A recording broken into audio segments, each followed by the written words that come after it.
So I'll call the meeting to order at 7:34. Okay. Thank you.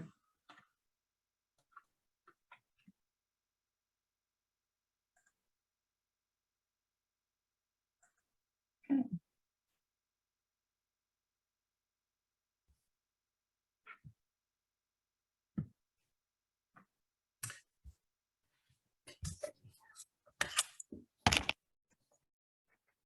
Sorry, you guys there? Yeah, Waiting on me. yeah. Shocking. All right, is Eric up and ready? Yeah, I'm ready. All right, I'm just trying to get my video to work, sorry, so I can actually see things. But Eric, if you want to start, do you have anything, what are our first categories? Departments? Well, I mean, we can get through the animal control officer and the communications budget pretty quick. Sounds good to me. All right, so the animal control officer budget went up $111, and that's with the cost of living raise only. So yeah, like I said, it went up 111, and the communications is a step raise for the public safety administrator, and went up to one step up to step 6, which is about, I don't know, maybe a 44-cent increase per hour.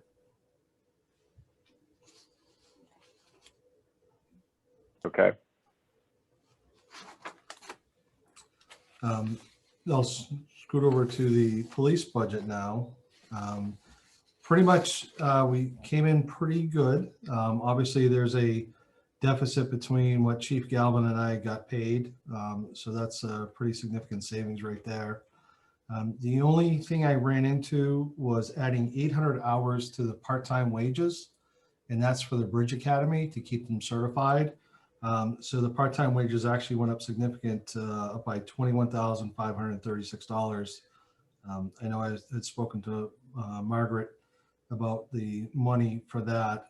There may be an alternative for us to pay these officers versus through the budget. I think everything is pretty close. You know, full-time wages, that's all contractual, or I should say anticipated contractual. They still don't have a contract signed, but that's a guesstimate to cover us for next year. And the next item that went up was gasoline. I increased it to $3 a gallon versus $2.80 a gallon, which it was last year. So that was a pretty significant increase at $5,250 for expenses. And we had to add taser batteries and cartridges for training, which was another $2,000. But I mean, let's see. Yeah, I was able to go down in full-time specialized training. We went down $1,800. The Municipal Police Training Council has actually contracted with a couple of companies and is offering training for free, other than obviously us paying people to go and backfill on their shifts. So I was able to decrease that as well.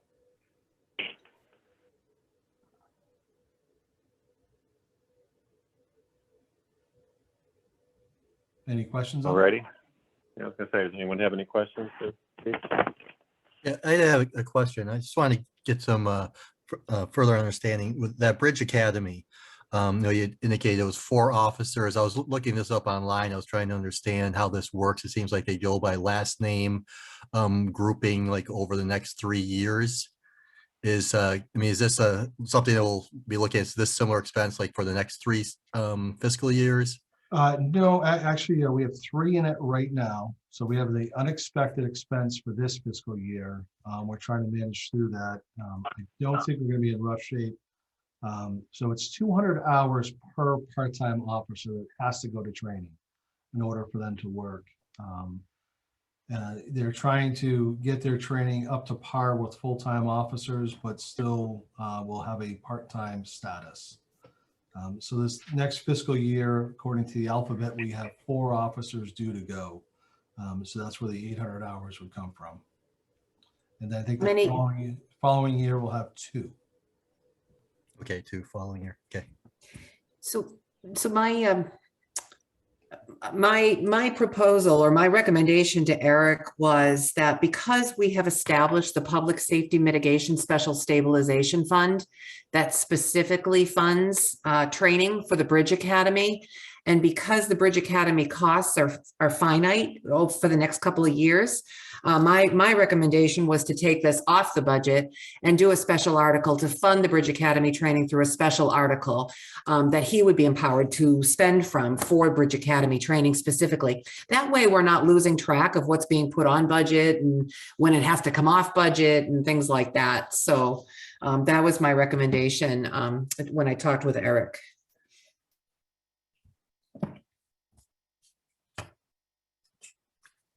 How are you funding it? You said you're managing to do it this year, just what's in the budget? For the So, three? yeah, because I have not backfilled my full-time position yet, and that salary was approximately 93,000 or 94,000, and it's being filled by part-timers right now. I believe between that and the pay that we're saving between Chief Galvin's salary and my salary, I think we're gonna come pretty close to covering the 3 officers that are in the academy, the Bridge Academy right now. That's my anticipation.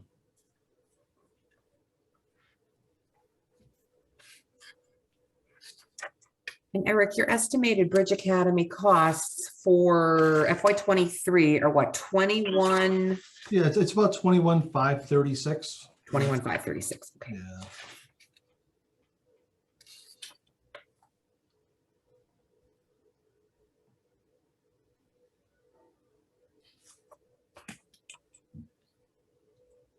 So Margaret, can you hear me? Yes.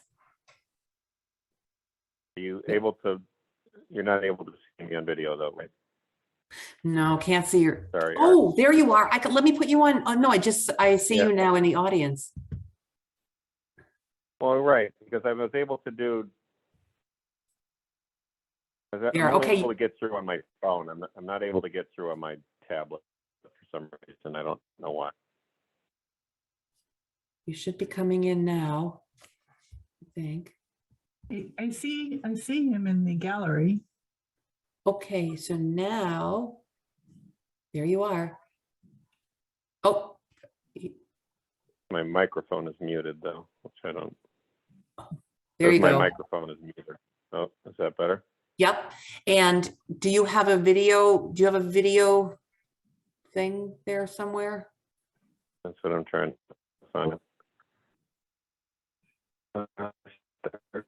Video. There you There are. we go.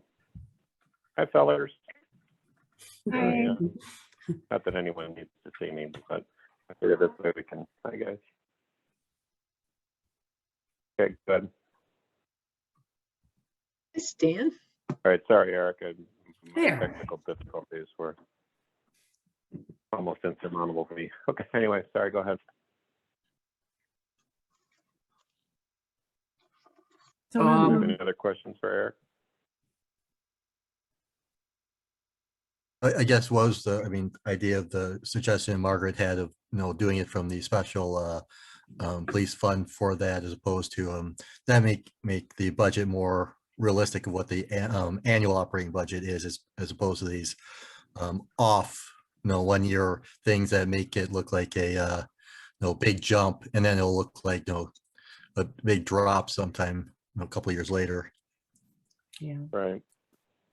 Plus the cost is going to fluctuate because if you've got 4 in FY23, you might be paying half the cost in FY24, right? Right. Yeah, you'll have a drop Theoretically. the following one, and then you'll have another drop. Yeah, I think, one of our biggest concerns is, with police reform is it's changing monthly. So, this is our, best case scenario that we just stick with the Bridge Academy, but, there could be more training to come. They haven't really come out too far. I mean, everything was supposed to be done last May and it still isn't solidified.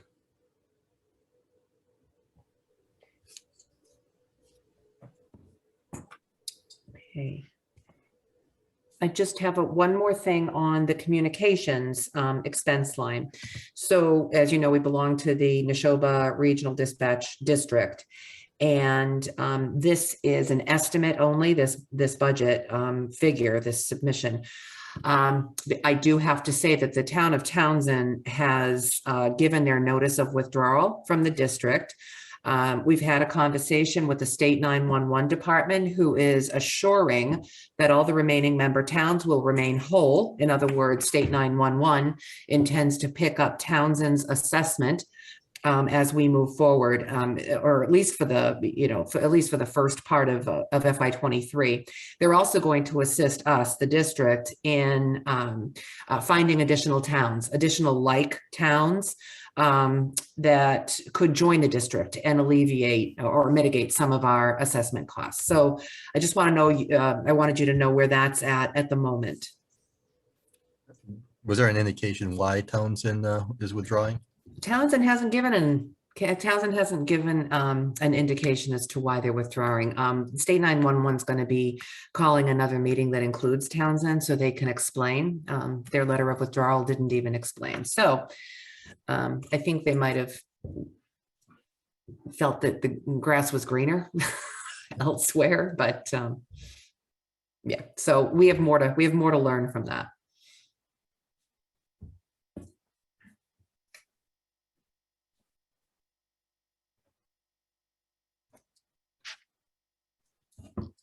Alrighty. Anyone else have any other questions or comments? The only other question I have is, I know you indicated that the union negotiations are still ongoing. Do you have any indication of when that might be coming? I mean, we're getting close, or we're kind of in a stalemate? Where things kind of stand there? Do we have any public knowledge on that?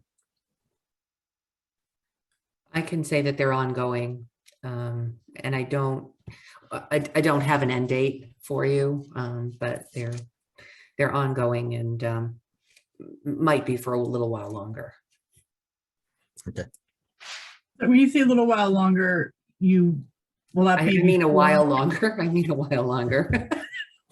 Little while longer. I can't. I really don't have an end date. I don't yet at this Okay. point.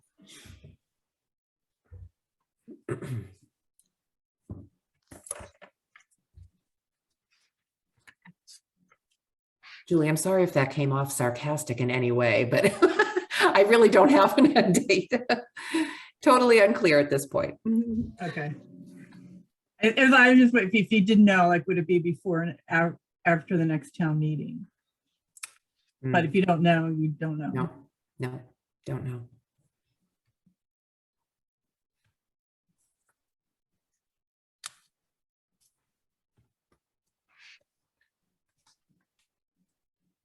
Margaret, is there I apologize for getting on my phone instead of on my laptop. Is there any way to, or my tablet, is there any way for you to share going forward? Is there a way for you to share the filled out budget request? I mean, that's Yeah. online. Yes. I'm sorry, I didn't even think to share it, and I had pulled it up before the meeting to get ready. So here it is. Okay. Thank you. Doesn't show the whole thing, but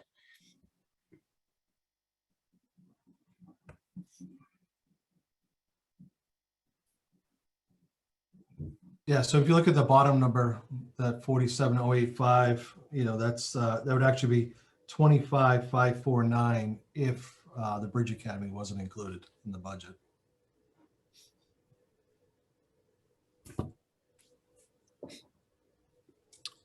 Yeah, because right now with the Bridge Academy, it makes the part-time wages look like a nearly 21% increase.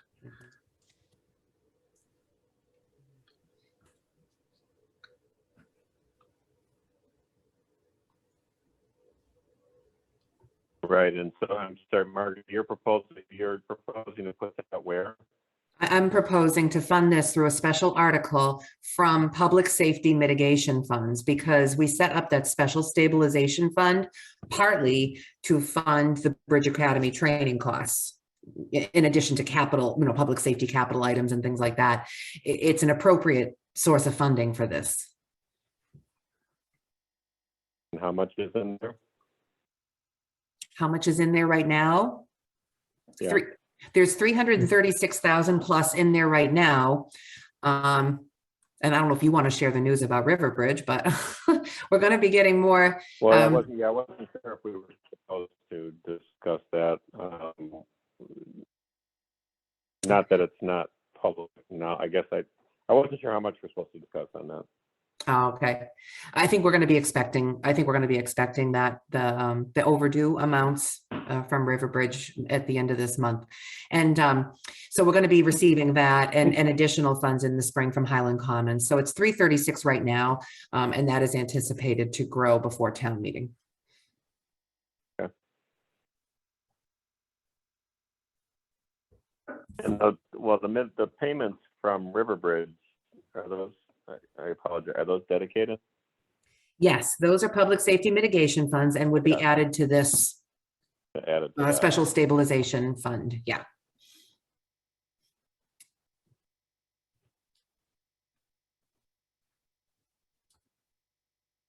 I mean, I knew that that's what they were called. I didn't know if that meant that they were, it's mandatory that they're spent on public safety. Is that, I mean, if it has that name, it has to be.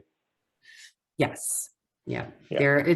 They call them public safety transitional mitigation payments, but they're public safety mitigation payments that will be moved over to the stabilization fund. And just, I know Finance Committee is aware of this, but for the past few years, we have taken a small portion of the public safety mitigation funds and funded some baseline personnel costs in the public safety departments. I think there are two of the lowest paid police officers are funded through public safety mitigation funds, their wages, and the lowest paid firefighter EMT is also.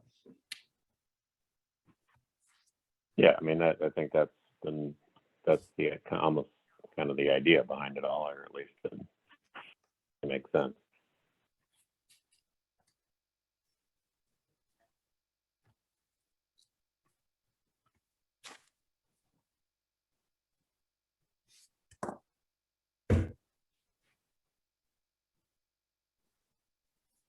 All right. Well, I don't have anything else for Eric. You guys all set? Mary? Janet? Did we receive this paperwork, Margaret? I'm having trouble putting my hands on it. I don't know if I'm just disorganized or if It's in the drive. It's in the FY23, but are you Yeah, able to? I can't access the drive. That's what's Oh, going. no.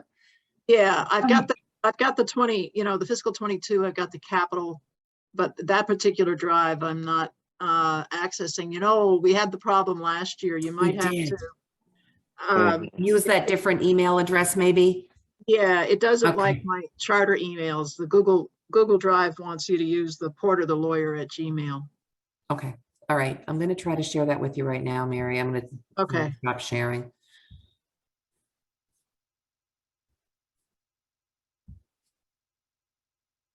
Because I just looked again, I didn't see it, and so it's the right way to communicate. I just we have that little glitch. Okay, let's see if I can do it this time.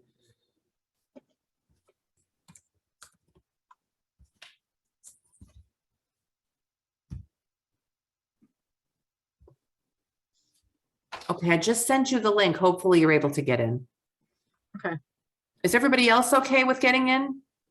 Yeah, I was able to find, because you sent an email with the, Mhm. Yeah, I was able to get to the Google Drive. Okay. But yeah, if you use a different, anything other than Google for email, it's hit or miss. They want you to stay in their world. Yeah, that was an issue last year, the year before, Scott. So I'm familiar with it, and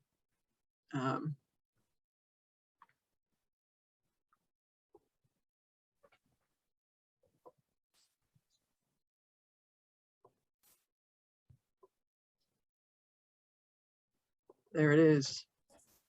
Good, Thank you. sure. Okay, I want to see if we have. We don't have library here yet because they're not scheduled until 8 o'clock, so. Please enjoy the music. Do, do, do, do. Was there anything from capital Uh, planning for the police? Yes, Eric, you want to go over your capital request? Yeah, so the capital request was just to replace the oldest cruiser in the fleet, and it was 52, let's say $52,700, $713 or something like that. It'll be the same. It's $169 more than the car we are replacing this year. That was the price increase to 2022. Wouldn't be a fiscal year without replacing a police cruiser, would it? But you'd probably see the maintenance budget double or triple. So, yeah. Yeah, I know. I know. Yeah, we're on a rotation. We've had a little snafu. We still haven't received our 21 cruiser yet. We're hoping to get that in about 4 to 5 weeks. So there's a little miscommunication on the order. Shortage? Oh, so not the lack of vehicles. It was a chip lack shortage. of the management change that the vendor we used, as well as the sales staff, and the car was sitting on the lot unnamed. They usually write the name of the community that it's assigned to, and it sat on the lot for a couple months without us being told it was in. So yeah, and the new cars are averaging 26 weeks to come in from date of order. That's what they're anticipating. Wow. 26 weeks from the Wow. day you ask for the car, and by the time it comes in, it's 26 weeks. How much of a change is that from typical? I mean, going back a couple of years ago. A couple of years ago, the town would vote on a cruiser in May. I would go down to MHQ the next week and order a car, and it usually be ready July 1st. So, yeah, we've gone from 4 weeks to 26 weeks just to get a car. And the only delay that we have right now is we're waiting for the light package to come in because it requires 4 chips to make the lights function. And of course, we know the big national or worldwide chip shortage. Yeah. So that's what we're waiting for right now. You sound like you're doing that commercial. Yeah, I know, right? Yeah, it's I've never seen anything like it. I've been ordering and putting cars together for about 24, 25 years. I've never seen anything like this.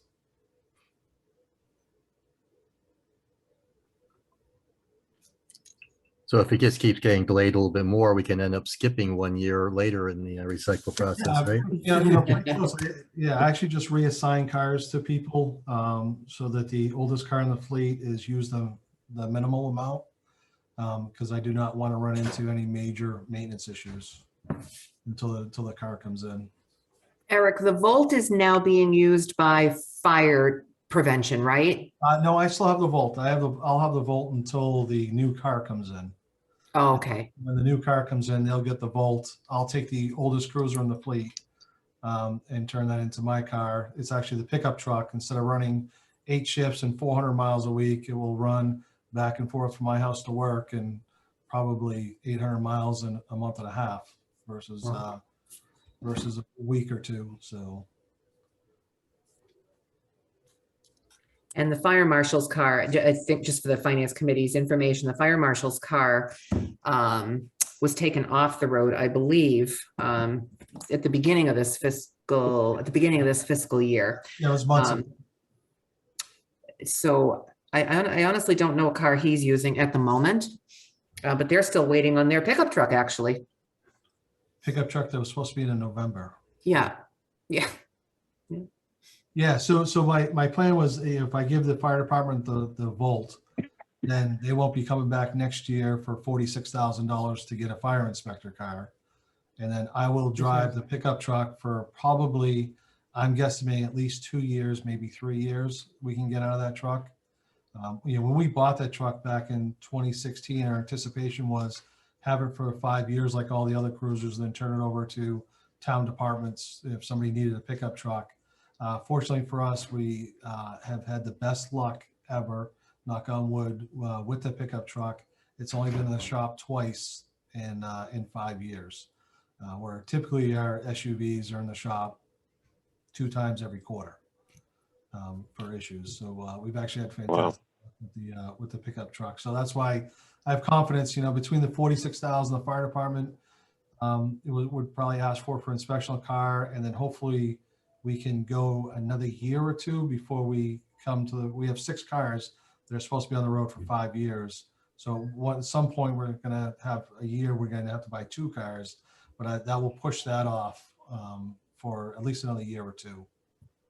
So that's my goal, is to try to hold off spending an extra $100,000 on vehicles where there's no return on your investment for it.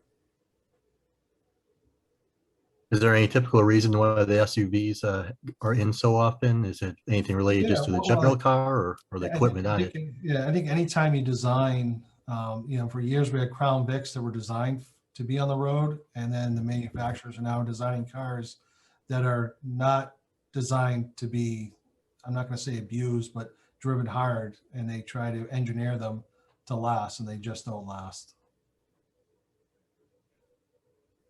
I mean, nothing like I know they had a And lot of obsolescence. transmission problems with the Chargers when they thought that was going to be the replacement. Yeah, well, everybody thought the Charger would be the replacement, but they had so many front end issues to begin with and transmission issues. Not to say we haven't had issues with the Fords. It's just, I think that we have a lot less issues than the Dodge products. The Dodge is a lot of money for a car. The cost increase is pretty significant.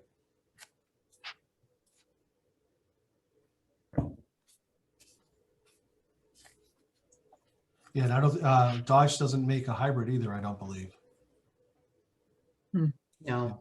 Yeah, I mean, that's the other thing too. Remember, if we weren't running hybrids, the Cruisers would probably be about $6,000 or $7,000 cheaper. But But saving money in the long run, right? And Yeah. and we're a green community, and we wanna honor that as well. yeah, believe me, the officers have nothing but great things to say about the hybrids. I'm And glad. I've seen it in the fuel bill. I mean, our fuel bill has gone from basically about $2,300 or $2,400 a month to $1,400 or $1,500.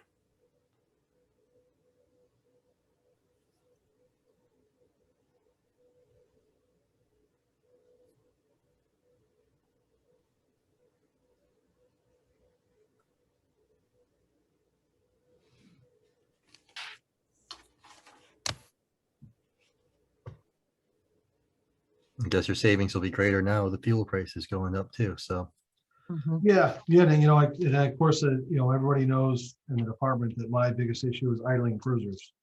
They know it's a huge pet peeve of mine.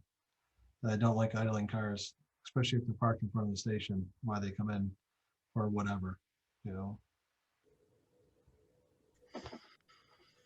Thank you.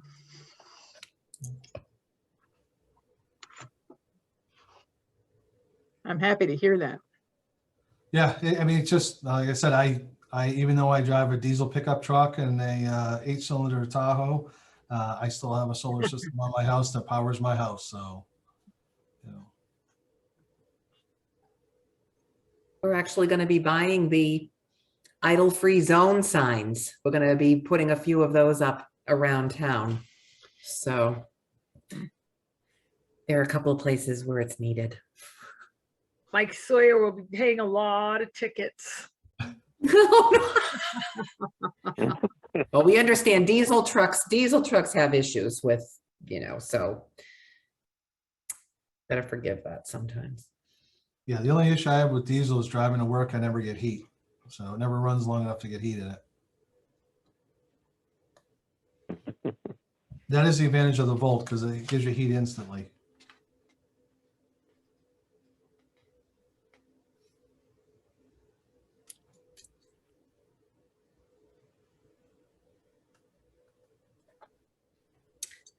Well, Stan, Bob is here now. Oh, yeah, that is a nice little feature. Alrighty, well, thank you, Eric, for your presentation. Thank you. Yeah, I mean, any questions, You're I'm welcome here. to hang around if you'd like. Yeah, I'm going to be doing some emails. All right. But, yeah, like I said, please feel free to just reach out if you have any questions or any suggestions. I'm open to it. I'm a rookie at this. So it was a task getting through this to try to decipher things and figure things out. So questions, I'm here. Yeah. Well, congratulations on appreciate it. getting this one done. Yeah, thank you. The I will first one's say always the that- toughest. I will say that Chief Galvin did do a phenomenal job at keeping everything categorized on the computer. It was just deciphering where money was coming from. And you can see I did move some things around. You can see some things went down, a couple things went up, but the bottom line is everything stayed level. So, all That's great. Thank you. right. Thank you. You guys keep in touch, Eric, or What's that? do you guys are you in touch with Chief Galvin? Is he? Oh, yeah, constantly, weekly. Yeah. Yeah, absolutely. Yeah. Yeah, I'm still running two Good. computers because I need to try to get things together. So he helps me out immensely. So Excellent. Good to hear. all right, thank you. Have a good night, Eric. Thank All right, you. thank you. Thanks. We can over to library. Library, Bob, you can go ahead and unmute. Oh, there's Bob. Hi. Hello, everyone. Good evening. Hi, Bob. Good evening. can- Thank you for joining us. Are you ready for me? Yes, I'm sharing the library's Certainly budget are. request. Wow, okay. Here. Okay.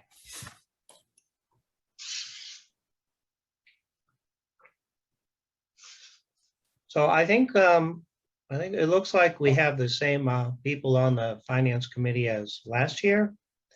One thing I like to point out when I start, we usually start the budget process for the library looking at our appropriation and what we need to meet to be certified with the state. So there's a formula.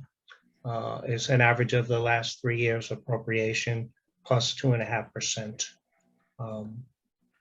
Anyone who needs more information about the formula and the process to remain certified, I'd be happy to send you a link to the MBLC, the Mass Board of Library Commissioners website. So that's where we start. Almost 9 years ago, when I began as the director here in Berlin, I inherited a spreadsheet. And so we've worked with a very similar format since then, and every year it gets tweaked a little bit as we go forward. Some of the formats that we purchase library materials in, of course, has changed quite a bit. And ebooks are fairly prevalent now. And anyway, if you've looked over my budget requests and you have any questions, I'd be happy to answer them.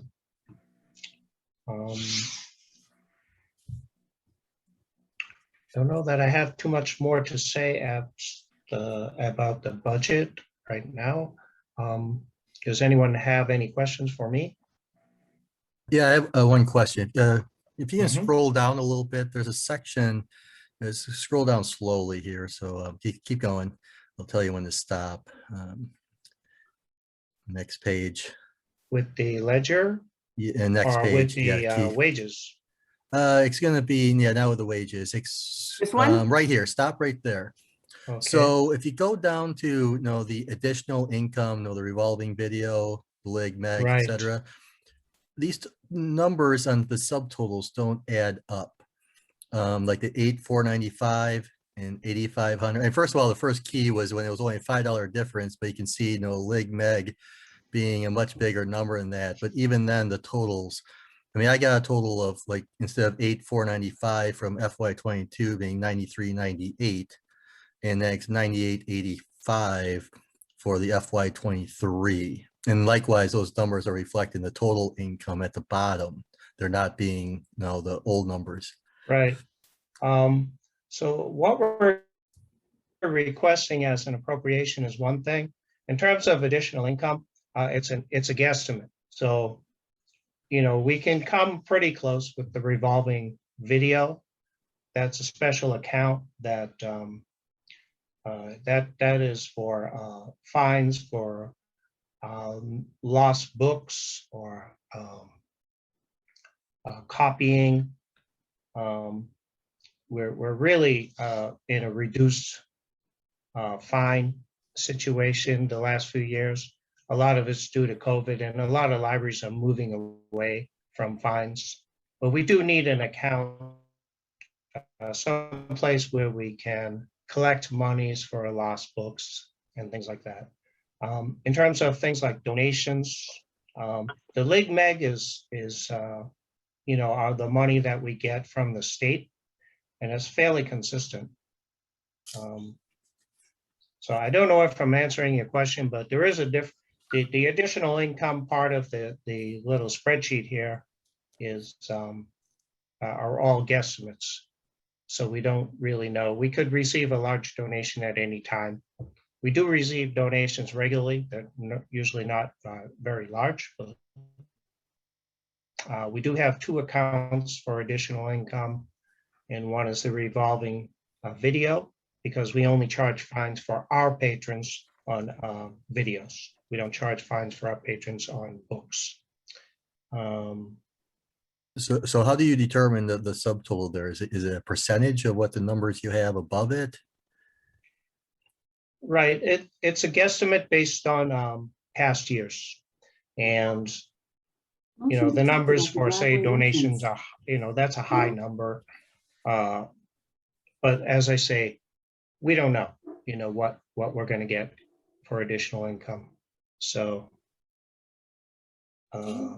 Bob, do you have a place that you actually record, or that you record the actuals? So what you actually received the prior year? Yes, we do. Yes. Okay.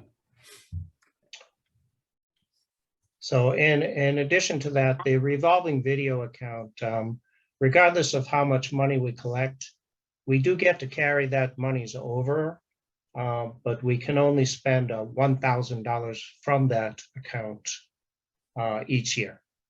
And that is, it used to be considered part of our appropriation each year, but then they changed this formula that I mentioned earlier. That gets changed from time to time. It's just, it's an evolving thing. But we don't count that monies as part of our appropriation any longer.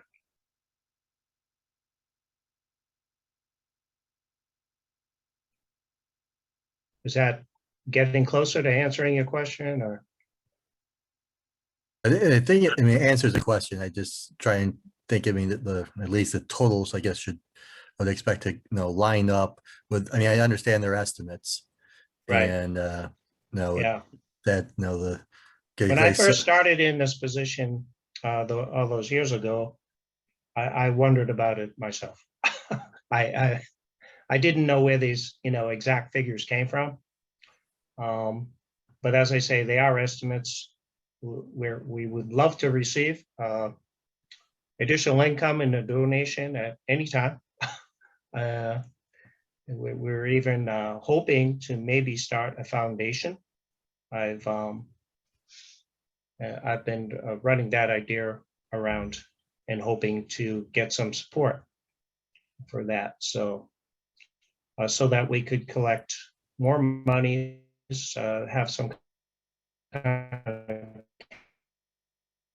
capital campaign towards or even a new building sometime in the future. But anyway, I don't want to get too far off track.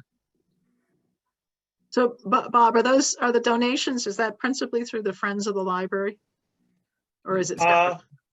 No, it's actually different. So Different, the Friends okay. of the Library get donations as well. And part of that is through their membership. But the monies that they raise, they have certain goals that they like, things that they like to raise money for.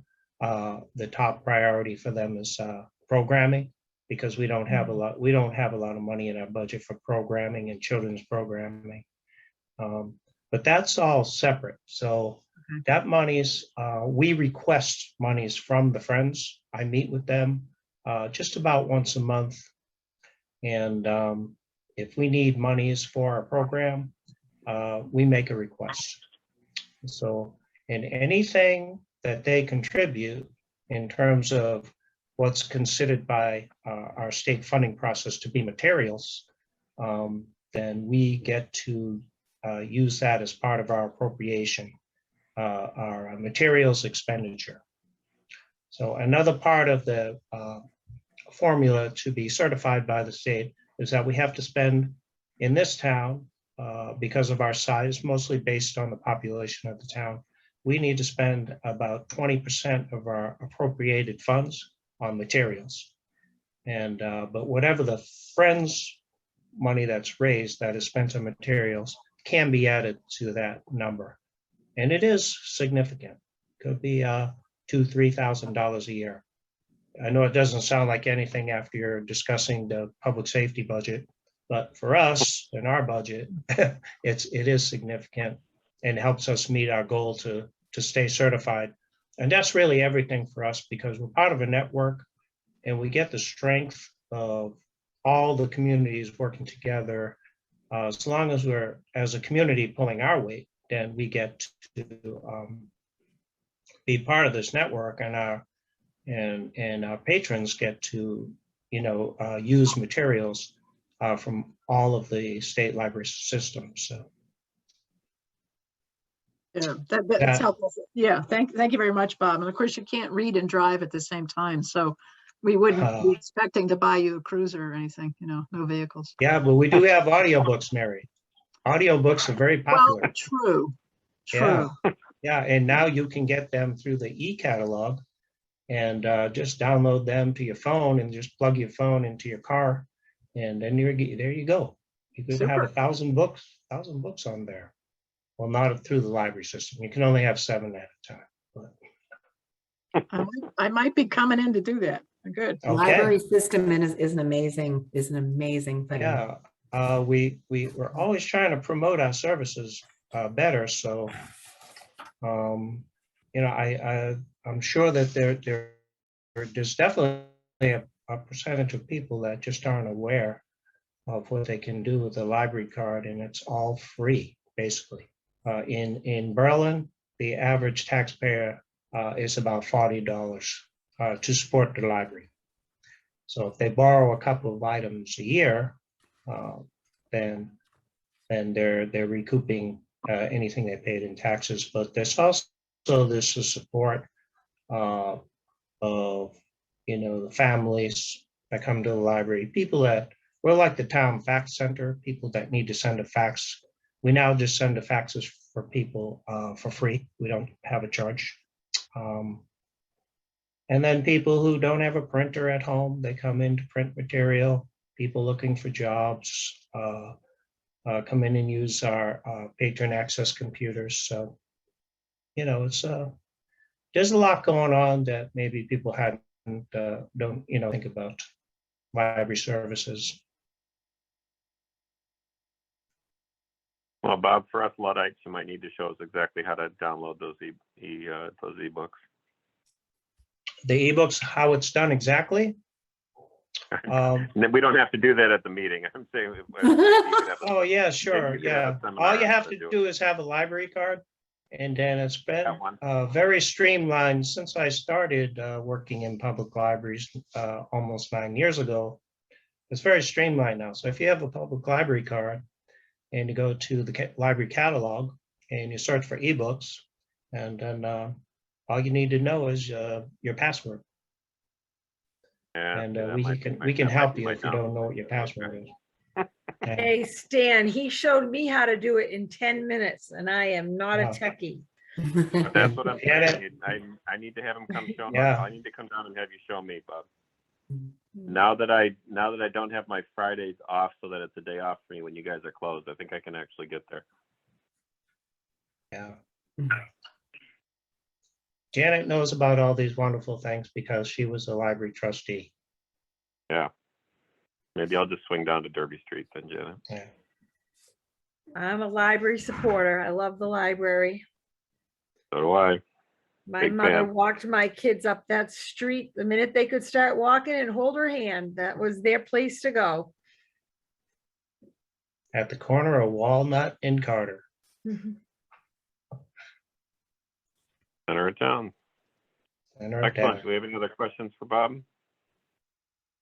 No, thank you. That was helpful.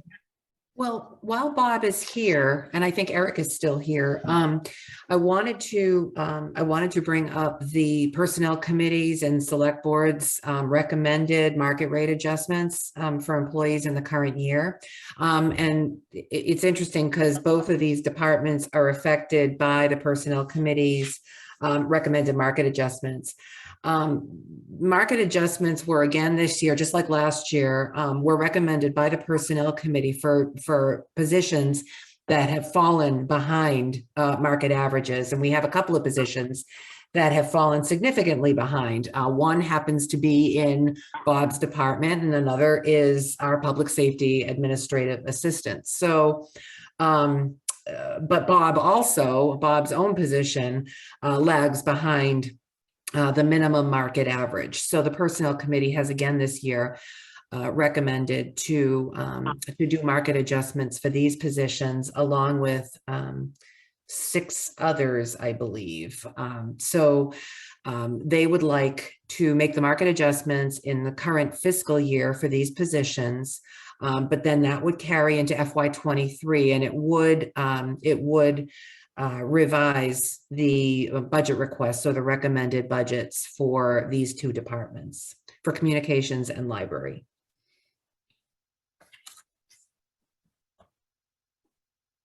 And so what are those what's the recommended number for Okay, library? Mark? for library in the current fiscal year, and there could be savings in the library budget with part-time wages due to COVID.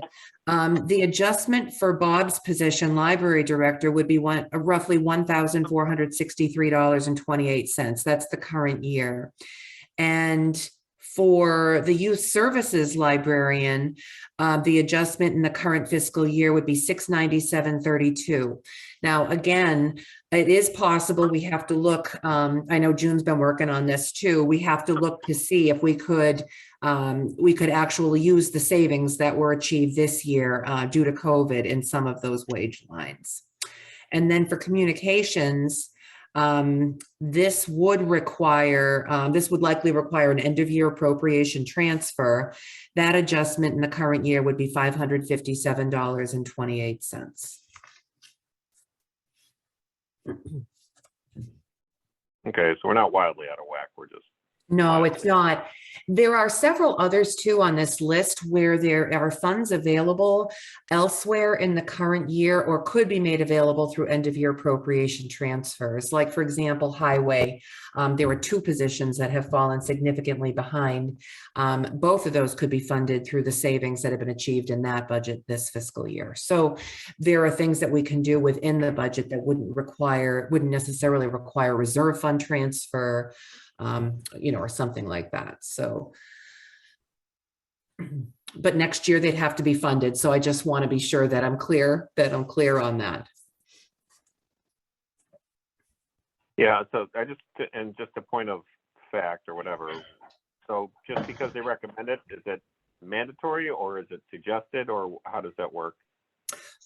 Well, so the personnel committee recommended it and the select board approved the recommendation. Finance committee, we'd be looking for the finance committee's support, especially with respect to, well, not especially, with respect to the current fiscal year and with respect to building the FY23 budget, because we don't want to, give these positions the adjustments that they deserve and then take it away in FY23. So ideally, I would ask for support for these adjustments to bring them to within the market averages. Yeah, I was just wondering if it was like an FYI or if it's actually. No, I'd like your support. And if you'd like to discuss it, or if you have any questions, I think that would, if we're all on the same page, it's just going to make, it would make the process, that much better if we're all in this together. No, I mean, I think we should be at market rates. If it was a $10,000 jump, that might be, something to discuss. Well, we still have to talk about the town clerk and the town accountant. I sent you those recommendations as well. And those are significant. Town clerk, and I know town clerk has been talked about amongst the finance committee, personnel committee, select board over and over again. So there is a recommended hours adjustment and market adjustment for that position, and a market adjustment to bring the town accountant's position to the midpoint of the market averages. So that would, I'm not requesting, I had to amend the request so that would become effective in FY23. Neither of those two would become effective this fiscal year, but they would for next fiscal year. And those two positions would total an increase of approximately, just under $15,000. Okay. Yeah, those are. I thought we had gotten closer to those in recent years, but. When was the last time you guys did market adjustments on? We did a small handful of incremental adjustments last year. I don't know if you remember that, but we couldn't do them all. But we didn't do all the other, we didn't do all the positions last year though, did we? No. It's only those that have fallen behind the minimum average among our market comps. Okay. So it was, I think last year we might have done 6. This year we have a total of, I believe, 9, plus Eloise and I'm sorry, I don't want to say the names, the positions, plus the town clerk and the town accountant. So 11 total. Okay, so we did, so we have some coming over from last year that we're also doing this year? Yeah, there were a couple that were done last year and have to be done again to bring them up a little further. Otherwise, the jump last year would have been astronomical. So this is kind of it's a multi-phase thing for a couple. I think I sent you the spreadsheet where you see the 2 asterisks next to the positions. They are still below the minimum average of our market comps. So they still have a little more catching up to do. But again, it's a matter of adjusting without a huge spike in any given year. So, Margaret, I'm looking at that spreadsheet. I think it's what we're talking about here. It is about 9. So the difference needed, difference from other sources. So the total on those 9 positions is between 9 and 10,000 together? It is, yes. Now, the COA and social services director position is partly funded off budget through ARPA funds. So that's not something that would have a budget impact. And the others, most of the others, again, for the current fiscal year, will be able to be funded through the savings that their departments have seen in the current fiscal year. So the ARPA funds would just apply to the Council on Aging? To the social services portion of that position. Okay.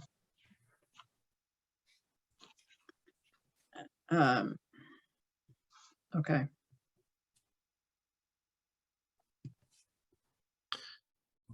Would the ARPA funds apply in future? How far in future fiscal years is it? The ARPA funds, we have until, December of 2026 to expend those funds. Yeah. So it could go, if the funds were still all, if we hadn't spent them all, you could be as far as the first half of FY27. That's correct.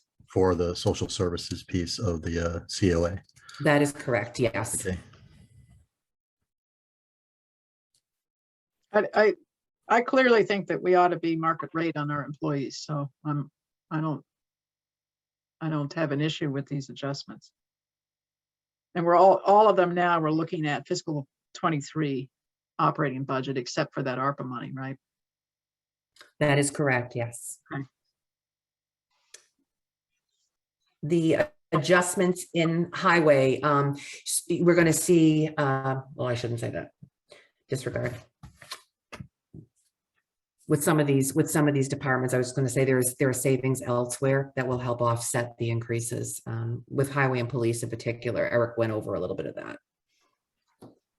Is there communications?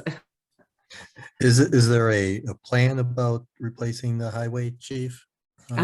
Yes, there is. Okay, There was a, so, oh gosh, it seems like so long ago, back in October, I recommended to the board that Fred Cummings be appointed as acting superintendent until May 1.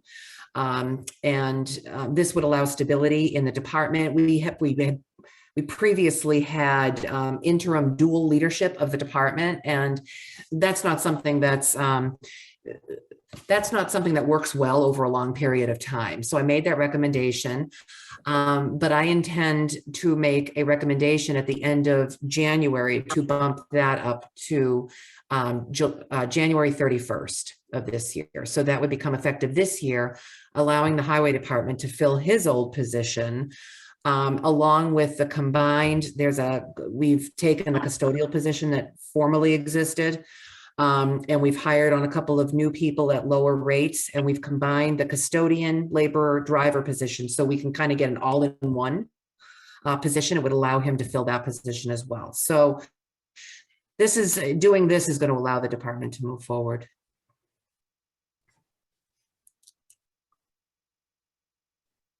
so let me just get I may have lost a little piece of it. So you're looking to appoint somebody to be the interim head starting January 31st No, of this year? he's already the acting. Or he already I'm going to is. recommend that Okay. he be appointed permanent. Okay. Yeah.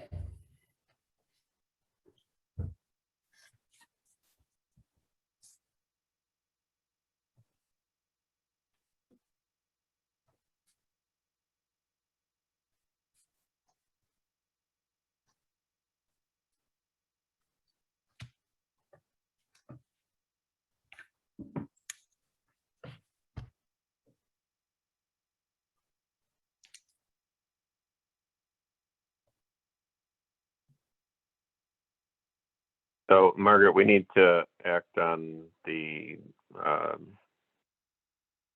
COVID appropriation, right? That's correct, yes.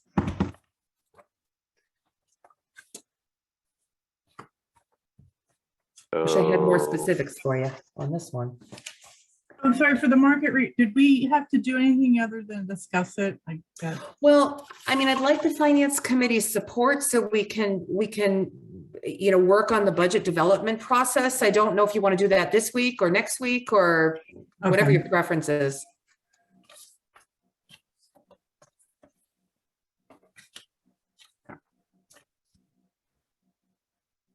I just want to make sure I understand the numbers fully. So right now, obviously for this, if this happened, I think these numbers are based on starting January 1st, right? Yes. January to June of Yeah. this fiscal year. So you'd be Yeah. looking at 5,100 from reserves, about 4,500 coming from like other savings in the departments Mhm. or Mhm. such. So overall, almost $9,700. So an extras for half the year. So in FY 23, which we're talking about now, if these all went into effect, you'd be looking at, was it like 19,000 added overall departments, wages affecting FY 23, correct? Let me see, hold on. I'm gonna go to my other sheet that showed FY 23. June, are you here? Maybe June is here. Maybe she can speak to Yes, the ma'am. spreadsheet too, but I had done a calculation for FY 23 showing a $15,000 adjustment. So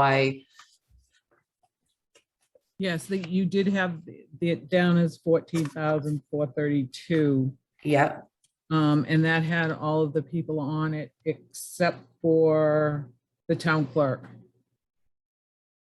an accountant. and accountant. That's right.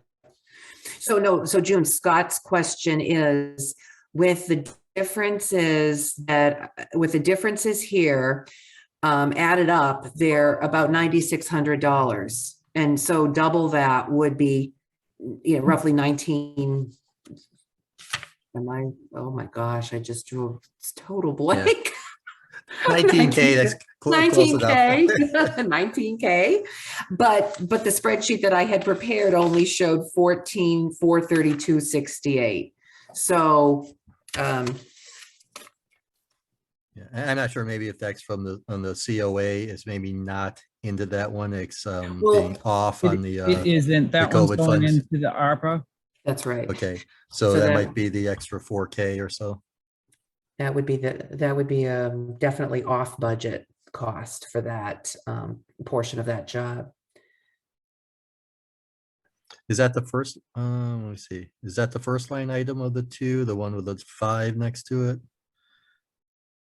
Not sure, which of the two is the one next to the ARPA? The one Or- that doesn't have the second one down underneath the 5, I believe. Okay, the second one, Yep.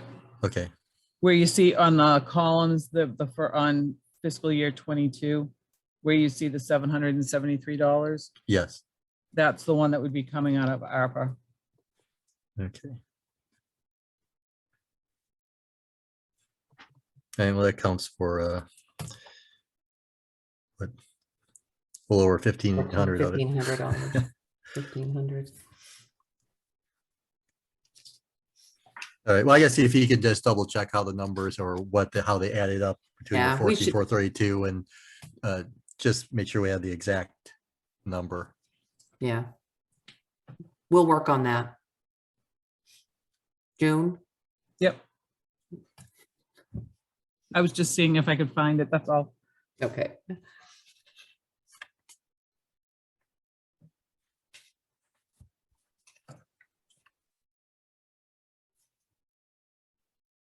Okay, so if it's okay, Stan, will want me to put this on next week's agenda with refined Yes, numbers? Okay. So what is it that you wish to see? Do you want to see not only the current, but you want to see how it would affect next year's budget also? Yes, what if these all went into effect now? What would that automatically increase the FY23's total wages? Only for the cost increase, because we had a couple of these departments too that are increasing hours. That's The why. increasing hours aren't I reflected think here? and I think that's why you're seeing the difference between the two amounts. Okay. Yeah, I guess clean it up as much as show that if these adjustments are made, what's their, what would that bump up what's the total bump up of the FY23 numbers will be received from existing, what people have submitted for their budgets? So over and above what the normal COLA would have been. Yeah, yes. Okay.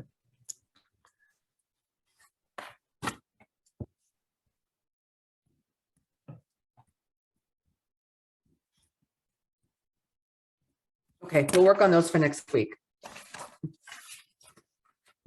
Now, COVID. unfortunately, yes, please. So the Board of Health voted, not at this past meeting, but the meeting prior, to purchase COVID-19 at-home test kits to be distributed to residents of Berlin. I think they were particularly interested in distributing these to the elderly and vulnerable residents in Berlin. So as we know, there's been an extreme, Janet could probably speak to this actually. I'm sure she's into testing now, huh?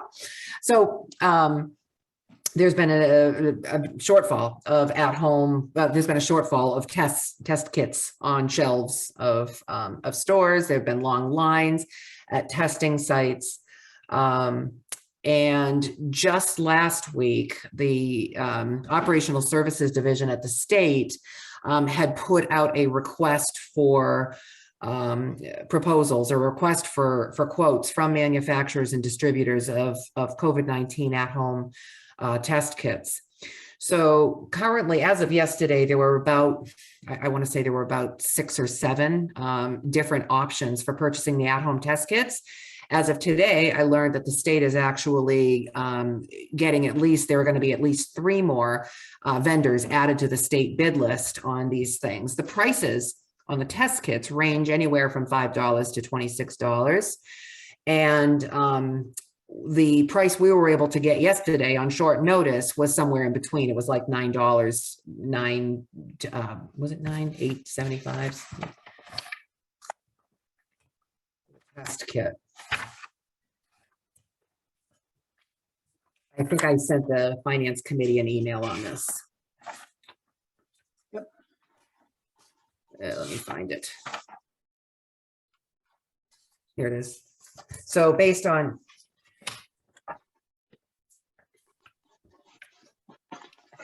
the price that this vendor gave us, the town could purchase 2,320 two-pack test kits for $44,080. The Board of Health has a public health emergency response account containing $5,560.06, which would be fully expended prior to spending from the contingency line item. Now, Mary Porter had a couple of good questions yesterday that I really can't answer because I am no expert in COVID testing. So Mary asked about storage for these test kits. What if we ordered these test kits and received them and we weren't able to distribute them all at once? What's the shelf life? I can't even tell you if the shelf life differs from one manufacturer to another. It's I can actually, I have unfortunately experience with this because I'm taking a class. Well, I started this week and I wasn't allowed to go to school until I had a negative rapid test. And I was looking all over because I found it just before the Christmas holiday when nothing was available. So in the end, I ended up with test kits from Amazon, Walmart. I ordered something online, and CVS, all different brands. The shelf life was everything from 2 months from now to a year. oh wow. It was like each brand was different. And when I was buying it, I had no way to know until, it came in. How If it showed up, yeah. Wow. Yeah. The only thing is like, I know other people who need them. So I got the one I needed. I will be passing these out. So I know. I was going to say, did you try all three and you get the same result? No, I didn't go that far. I was like, I just had to have one. But I showed up at school and they weren't letting people in if they didn't have evidence that they had it. And that was on a Monday. And it was New Year's. So there was no way to get tested in person until Monday. They had some test kits. They were testing some people if they could, but yeah, that was my little, one data point of testing experience. Wow. But Believe it or not, the best day to get tested last week was Christmas morning. You could have walked right into pretty much any place. There were quite a few places open Wow. that people didn't know. No, I had to do it. I had to have it done within 72 hours of showing up at class. So But Margaret, my question really was to the point of, yeah, if FinCom approves this, but how would we be purchasing it? And my concern is if residents of Berlin didn't step right up and say, oh, give me 10 of these things or whatever, that we'd be sitting on a supply, and which would be okay, but we want to know how to sit on it and also how to distribute it. And and I've had some biochemistry in my background, so I know the materials that would be typically in these test kits. You kind of want to be around room temperature. Some of them, obviously we had that with the vaccines where you wanted to keep them super cold. So that's why I was looking for the directives that came from the vendors. And the nature of these antigen tests, you're probably okay at room temperature, but would we leave a bin of these outside? I don't know. I don't know how we would distribute them as a town. And so if we do buy in quantity, I think we want to be really careful about that question. And the shelf life, listening to you, Julie, I'm thinking that there's different materials in the different vendors' products. And so, and they also maybe some are more conservative than others in how long they want to verify their kits. But I read the instructions for the kit that you sent around, Margaret, and there is an internal control system. So you're supposed to get a line appear, and if you don't see the line, it means the kit's no good, right? Janet, you know this sort of thing, I think. So.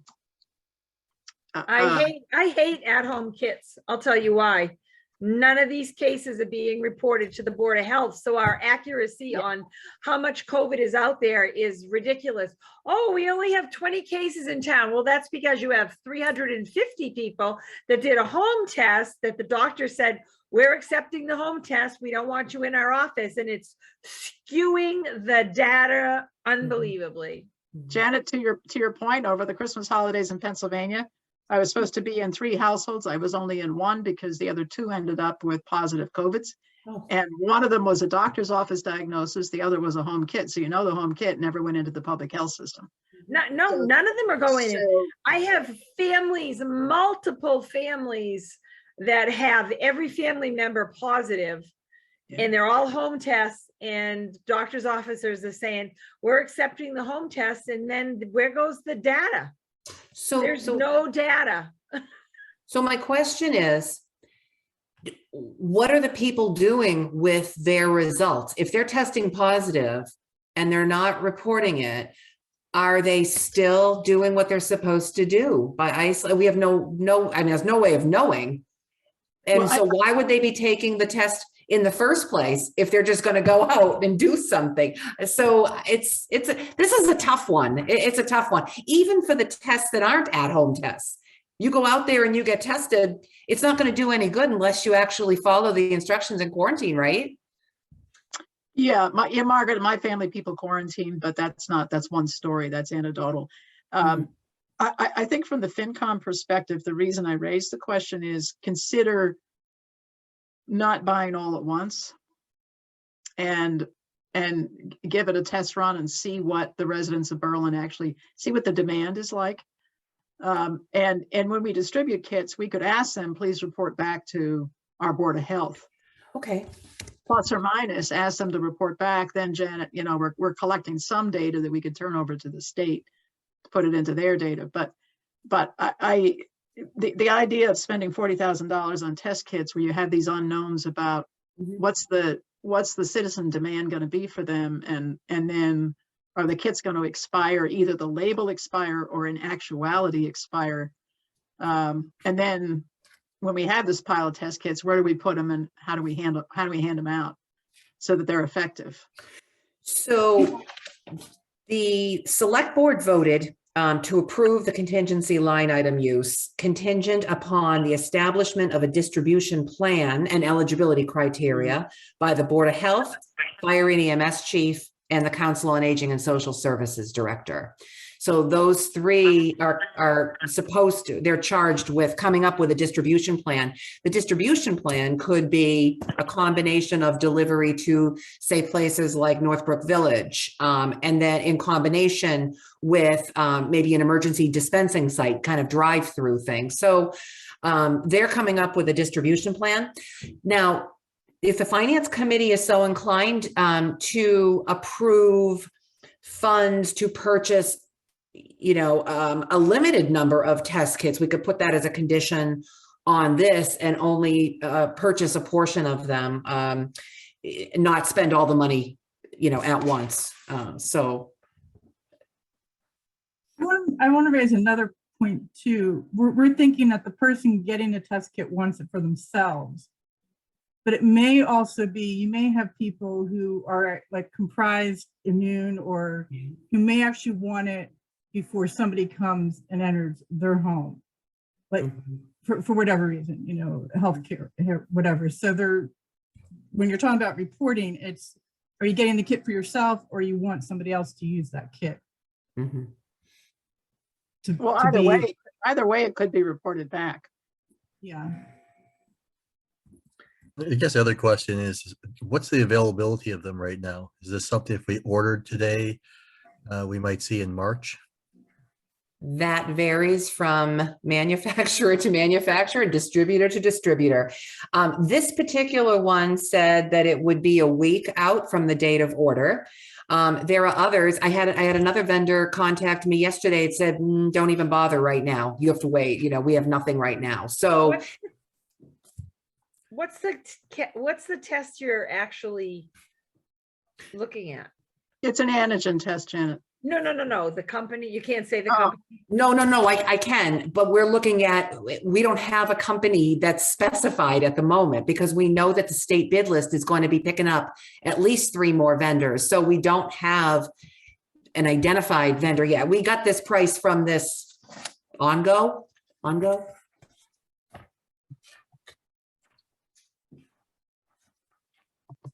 I know the availability must be out there because DESE, the Department of Elementary and Secondary Education, procured 2 tests with a 5-pack of KN95 masks for every teacher in the state of Massachusetts for returning to school on Monday. We didn't get all of ours, but we did get enough to do 1 for each teacher. And I think it was, I mean, they're eventually coming, but it was dependent on how fast your administration got on the stick to get them, which was great for the teachers. But I think the money would have been better spent on doing every child before they came back versus the teachers, because I only had 1 teacher positive and I have a kabillion kids positive. And, you know, they're asymptomatic. So they're coming in the building and, you know, and I'm sure I know it's like this at all schools. I'm not telling any tales out of school. I mean, Jonathan said they had over 100 absences at Tohoto today. I don't know how many we had. I know just in the month of January, we've only been there 3 days, have almost 100 call-ins. It's just right now is not good. And test kits were in high demand right before the holiday. You couldn't get one anywhere. That's because people were going to visit, Mhm. you know, and the school is the ever-present question because we're coming in person, right? So the one vendor that you sent around, Margaret, I don't know if anybody said this, the product's called Ongo. Manufactured by Access Bio in Somerset, New Jersey. And I guess it's distributed in Trivo Diagnostics out of California. There are some that come with an app, Mary, that you can. This one does, yeah. use, and that one does get reported and it's monitored to make sure it's, I don't know, there's some that you go to an app and it walks you through it. Some that, you know, has a video to watch you do it. So some people aren't going to know how to use an app. Well, but you see the instructions, the specification you sent, Margaret, with this thing when you sent your note, it's really pointed at the healthcare worker, you, Janet, and it has the option of an app, but it also has the instructions fully spelled out in the paperwork, so you can do it without the app. Oh yeah, but the point of the app is so that it gets reported for statistics. Yeah. Yep. We actually are discussing whether we're going to accept a home test, and how are we going to, you know, what if you know, whose test was it? You know, I don't know. It's like on your honor system. Yeah. You know, I want my kid to go to school and his came back negative, but mine came back positive. So I'll use, you know, I hate to say that, but I said, we just have to trust people. Like you said earlier, we have to trust people that they're going to do things right. And I'm more of a trusting natured person than a non-trusting natured person. So what's exactly is our time frame right now? So is it that the select board has approved this and they're, you know, or are we waiting to have the Board of Health to come back with their plan, or the COA and all the different ones to come back with their plan? It's when, Frankly, I mean, if go ahead. yeah, if we allocated the money today, I mean, what would the earliest it would actually start to get spent? The earliest that I would do an order is when there is a distribution plan in place, because there's no there's no point in ordering these things unless we have a plan to distribute them. So I'd want, and I know that Victoria Chief Clerk and Paul McKelk for the Board of Health are already working on a distribution plan, but these can't be ordered until we have a distribution plan. Okay. I mean, I guess my question is, do we have any expectation there will be a distribution plan by next Wednesday, or waiting till next Wednesday is? I think that they could losing- have a distribution and plan in place by next week. Okay, so it'd be reasonable to wait till Wednesday? For a Yeah, vote from the there's finance committee?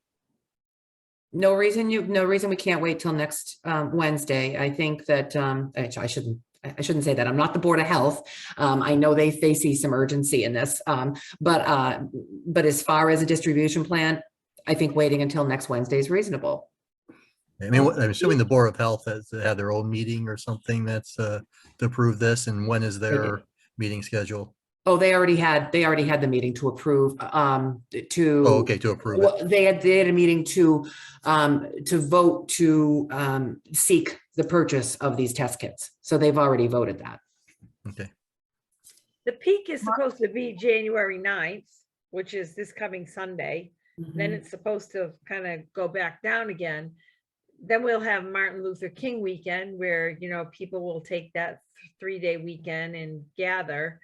And then we'll have a little lull because everything will kind of quiet down. And then we'll have February vacation again. Well, Mike, yeah. So I think Chief has his hand up, or no? Or is that just accidental? No, it was up there. I was just waiting for a second.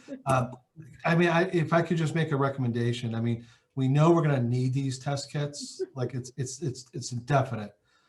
Even if we ordered a third of them tomorrow, if we could approve like the money for a third of what they're totally doing, that way we can get them in the hands of us next week. Because if we wait till next week, it's gonna be 2 weeks before we get the kits. I know Eric, how are they going to be distributed though? If we do a third, So I was talking to Chief Clark about that. Like I said, well, getting a third at least gets us started. It's better than having zero. I mean, I personally think that all of us in the town building should probably be tested once a week, minimum. I know my wife being a teacher, they were distributed kits last Sunday, and each one got 2, and they were mandated to take one. Well, just in her school alone, 9 teachers were out that Monday because they tested positive.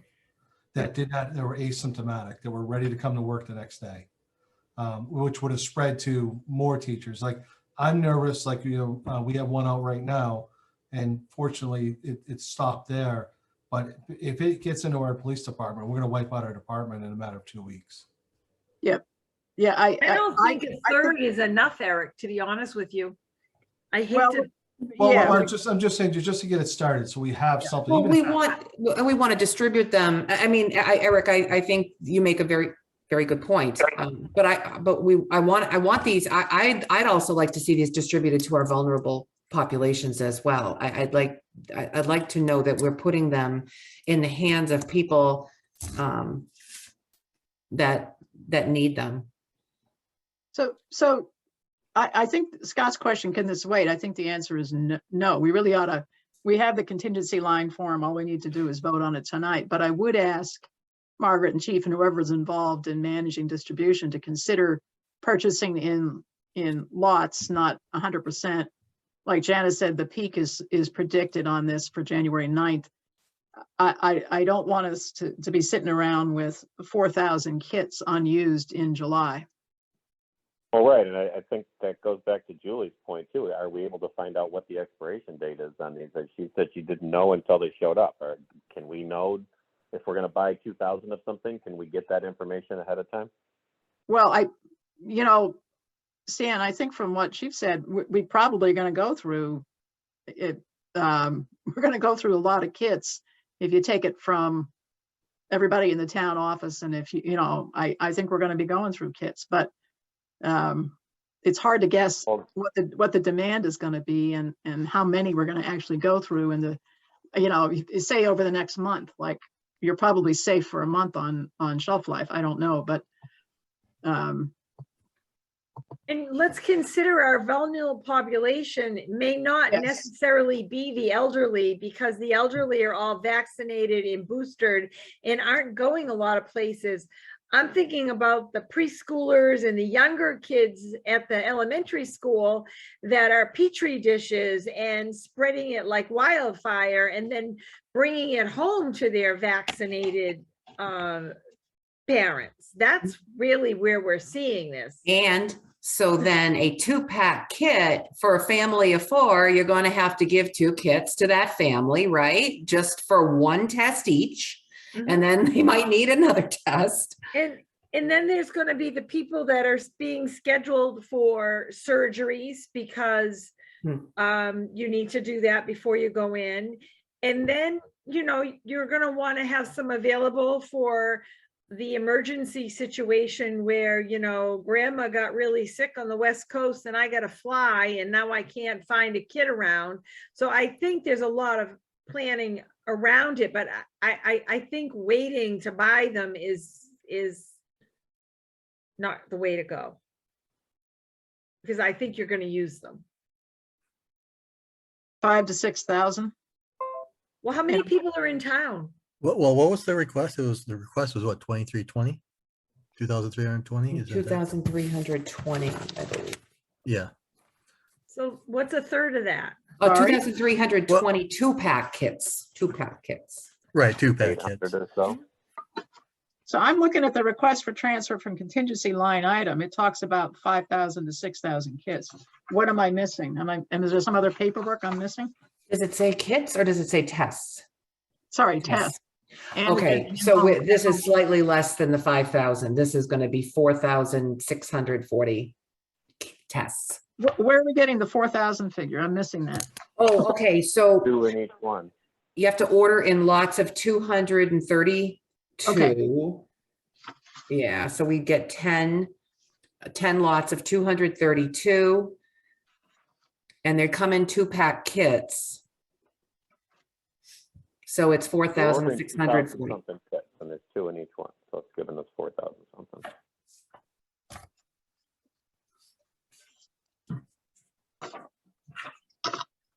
And I think the CDC just changed their recommendation for testing after changing it Yeah. last week, just Highly yesterday. controversial. Very controversial. And it's the asymptomatic people that they want to keep testing. So that's why they're doing them in 2-packs, because they're afraid, okay, I think I'm sick, but you haven't mounted enough of a viral load to actually make the test positive. So then they're actually wanting you to wait 2 to 3 days and do the test again. They weren't meant for, you know, husband and wife to each take one. It had all to do with the viral load in the timing of it all. Well, it seems like, I mean, at this point, I don't even know if even doing a third would be necessary. We could just, I would even recommend just voting for the full amount here and then putting the trust and the recommendation to the, you know, the Board of Health, COA and such, that they are going to purchase these in the right amounts and handle the, you know, storage or whatever of these things so that they can, you know, handle that piece.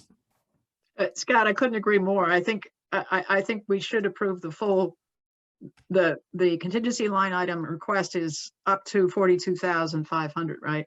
So I think we should approve it, but I would ask that Margaret and everybody working on this pay attention to the issues we're talking about when you purchase and handle this stuff. And you're in the best position, you and the Board of Health and so on are in the best position to know what our needs are in the town. Yes, and the Board of Health can work, the Board of Health can work closely with the Fire and EMS chief, and also the Neshoba Associated Boards of Health will be a huge help with this. Although they're out straight too, but. There's just too Sounds many like we need a motion. unknowns. It turns out one of the kits I did was the On-Go kit. Oh. Hey, And that was the one that expires March 2022. I ordered it. That's my concern. I ordered it through the company. The company was like on Walmart, Yeah. but it came from Intrivo. Okay. in Trevo. We're the ones who shipped it. So, but as I said, and then the one I got at CVS was 2023. But that was only because somebody said, hey, CVS in Northborough has a few kits, you know, go and pick one up. And then the other one showed up. So I was in the same thing everybody else is. I don't have any kits, and suddenly I had several. So when we order these, we need to be ready to distribute them if it's the on-go, because it's. Well, I think you need to check with, you know, what Mm. they're going to tell you. I didn't even think to check when I was like, I just have a kit. I'm doing it. So I got iHealth FDA approved, and mine is May 11th, 2022. Oh, see, it's all over the place. Okay. Yeah, And I got these the week before Christmas, so it's about a 6-month shelf life. Now, are these being ordered with the assistance of DPH?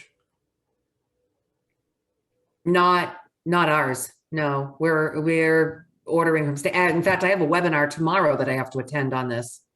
Yeah, 'cause I can just purchase a Narcan through the state. Like we're pretty much guaranteed every time we get it, it's distributed to us. We have a year.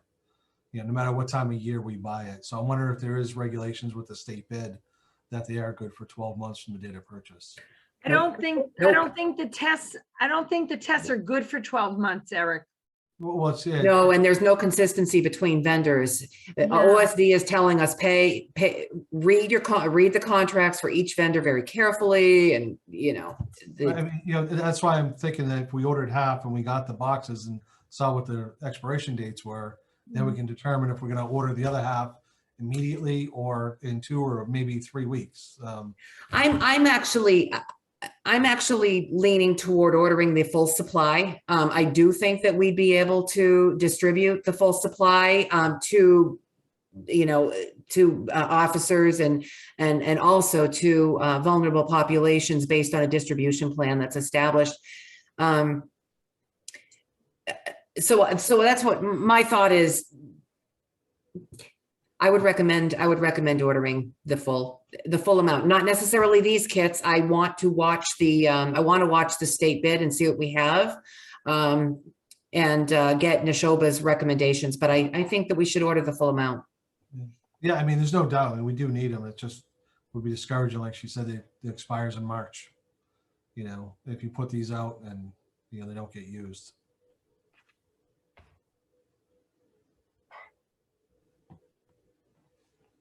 Maybe you could sell them to Ocean State Job Lot. Yeah. Yeah. Yeah, there you go. There you go. Yeah, I think the distribution, I talked to Chief Clerk about it, and I think we got a pretty good grasp on the distribution, doing a drive-through and distributing during day, you know, especially having the full-time, well, not full-time fire department, but having firefighters and cops here 24/7, we can definitely set things up at different times of the day here, where people don't have to get out of the cars, just drive to the station lot, we'll hand them out.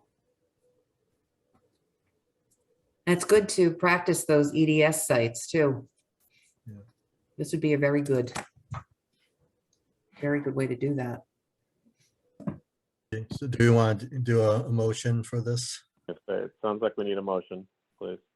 All right, so I'll recommend that we transfer $42,500 from the contingency line item for the, I mean, is this going to a specific count, or is it just for COVID-19 at-home antigen tests? It's for COVID-19 at-home antigen tests. Okay. So the second, I second it. do we have further discussion? Do we want to make it subject to anything, Scott, or do we just saying that we're authorizing it?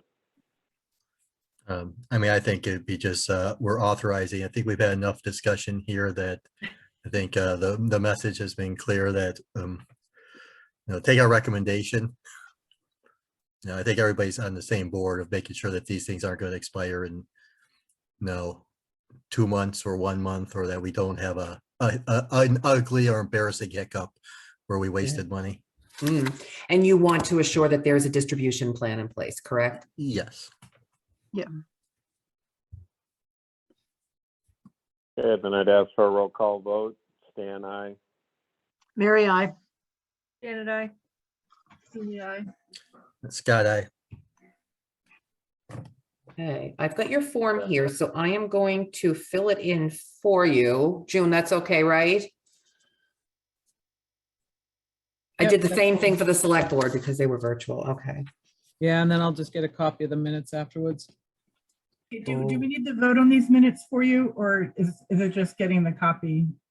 I'm thinking if you could probably vote on them next week, that would be fine. Okay.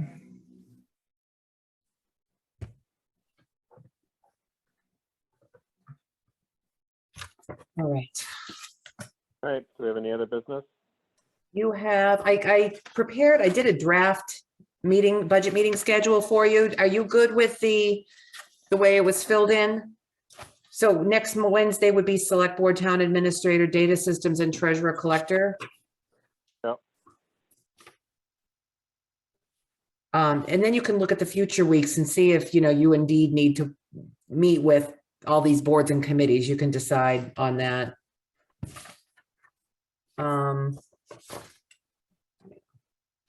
I wanted to note also, I think I sent a little spreadsheet to you on our quarterly distributions of rooms taxes so far this year. Wow. Right. We projected $6,000 because we had no idea what was going to happen with COVID, and we're already up to 170. So that is some good news.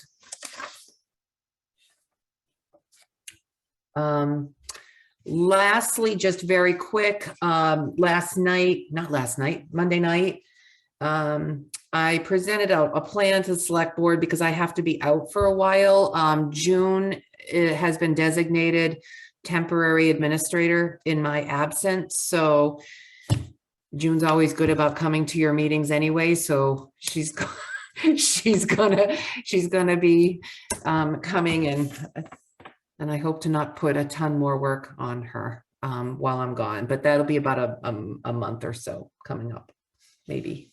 Are Does you, that are start you next gonna week, leave? Margaret, or Excuse me? do you know when that's, you don't know yet quite when that starts? Not when it really starts. No, it's a process. Yeah. It should be by the end of this month, very end of this month. I just was curious, you have my curiosity piqued and you've left us hanging about River Bridge. Is that public knowledge or not? I don't see public why, knowledge? Stan, I don't know if Stan's the chair, he can decide, but I think I'd be comfortable. Yeah, so we talked, the working group spoke with the Sennies. Their plan is that they are liquidating a portion of their ownership in the hotel group to pay to come up with funds to pay their outstanding obligations to the town. So I'm sure that this rooms tax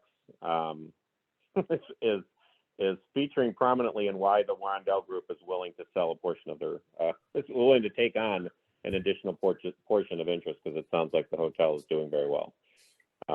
Would be my guess, reading between the lines on that. But so the Sennies are selling a portion of that interest, which will allow them to pay back due this year. And I think, Margaret, they were putting aside next year's payment. It had enough to put aside for next year's payment as well. They said they're gonna put aside the November 1, 2022 payment as well. Right. How much money is that? I've kind of lost. The amount that we're, 1,000 a year, right? 67 in arrears, and then all of this year. yeah, so we should be getting a payment of $167,000 at the end of this month. And it's They weren't 100,000. 100%. Yeah. And Yeah, then they weren't it's, 100% confirmed on time frame, but it sounded like the end of the month. yeah, it sounds like it. And then after that, there'll be, we've got there'll be 3 more payments, November 2022, 23, and 24.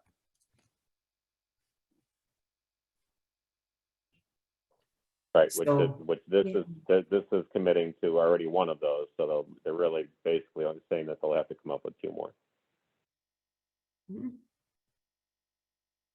The 5 years for payment or 4? It's a 5. So the very first payment, they only paid, 30. 33. Third. So they're going to pay the 67.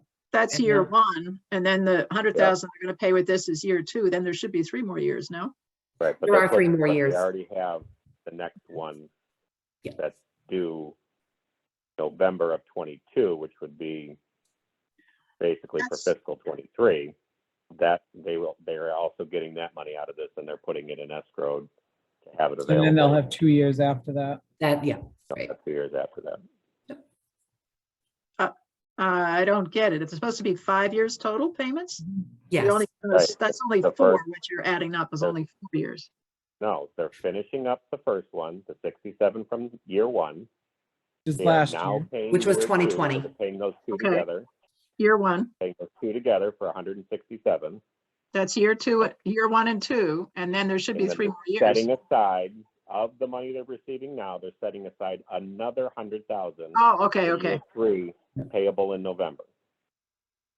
So they're telling us we'll have year 3 in escrow, Correct. escrow. Yeah. Exactly. Jet row. Thank you, June. Yep, that's what they're saying. Just checking. Okay. I have one other item, looking at the schedule for January 19th. I know you have it listed as if needed. I would think that going forward, community preservation would be Yep. a must. I don't know if, then I guess it depends on what they're doing, if they'd want to bring in conservation or historical or anybody else that's recreation wants to speak on behalf of anything that they're thinking about. But at a minimum, community preservation should be, at least in my opinion, we should definitely be meeting with. Okay, I'd like to line up as many of these appointments as possible. So for January 19th, I could definitely speak with the chair of the Community Preservation Committee. Would you also like conservation there and historical, or? I think conservation, I was going through some of the budgets. I think conservation has, they hired the part-time position They did, yeah, and they're And they going to be have a- asking for the permanent. and I think they want to move how it's paid. Yep, they do. So- They, So I yeah. think they do have to come. Okay. Any others? Do you want recreation there? Or, I mean, I don't I know, guess maybe- it I it think depends on they've what they're already- coming. Well, I think being on capital planning, we've already talked to them, and yeah, correct me if I'm wrong, they've already got that money already distributed and spent to specifics, if I'm not correct. recreation? Not recreation. I think conservation is getting another big piece of it. I'm almost positive that that's how I understood it. They had the request in, Janet. I Yeah. don't think it's been. No, yeah, awarded. and I'm just saying they're requesting it. I think that's For why capital. it's probably a good idea to hear what they have to say, is what I'm Okay. saying. Okay, And I understand the committee works well together and they're very amicable and look very good to listen to each other's, the people at the table are very good to, I thought they were, really good to listen to each other when I was sitting at it. It was pretty interesting. So. so anybody besides community preservation and conservation, do you feel the need to have veteran services there? It's, I think I could probably present for veteran services, honestly, but, I would say no on that. okay. All right, well, we'll stick with community preservation and conservation for now, and if you want somebody else, we could try to line What them up. about historical? With all of their, I don't know how much where they're at with everything. Do you need anything there? I'm just asking. I just know there was a lot of money being spent.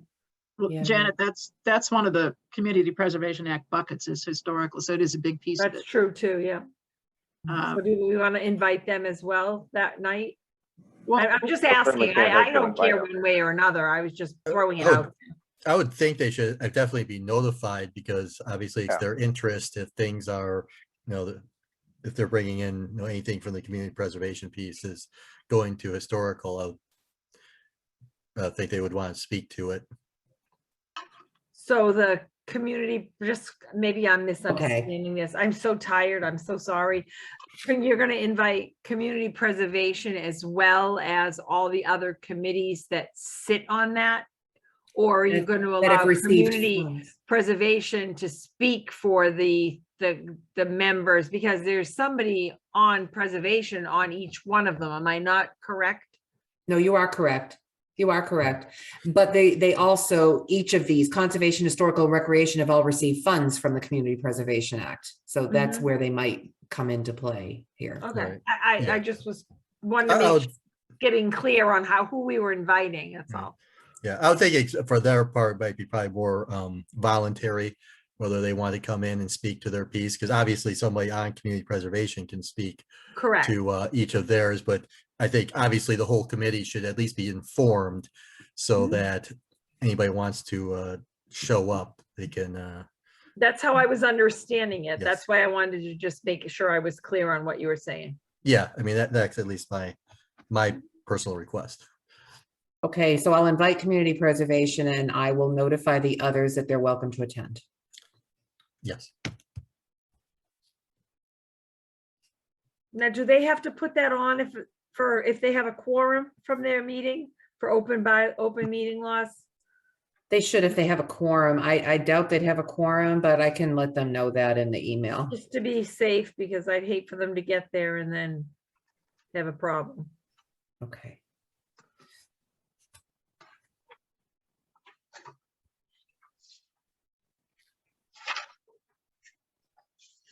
They would just not be able to make decisions, right? They could still speak, but They can attend, they'd have to, yeah, they wouldn't be able to deliberate. Right.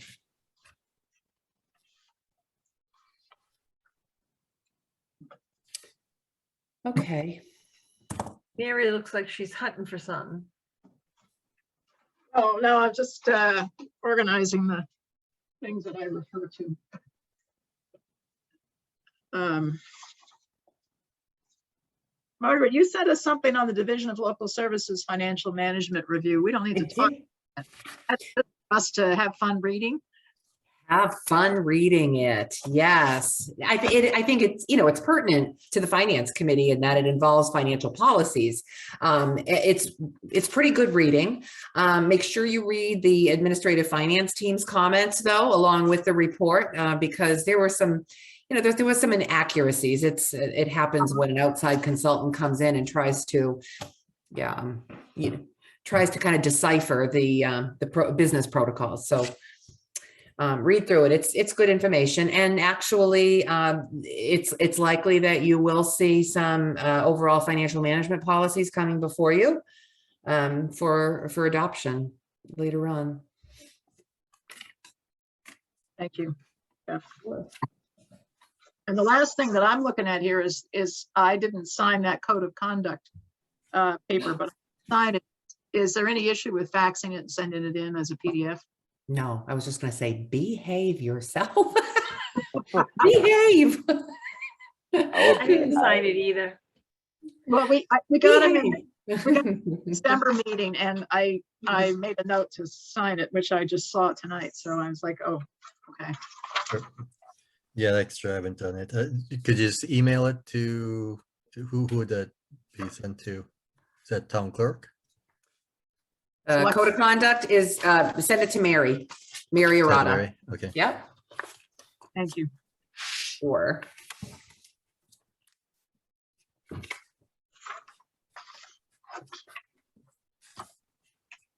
Oh, I know. I've been yawning all meeting. Uh-oh. Ah, Didn't mean to do that.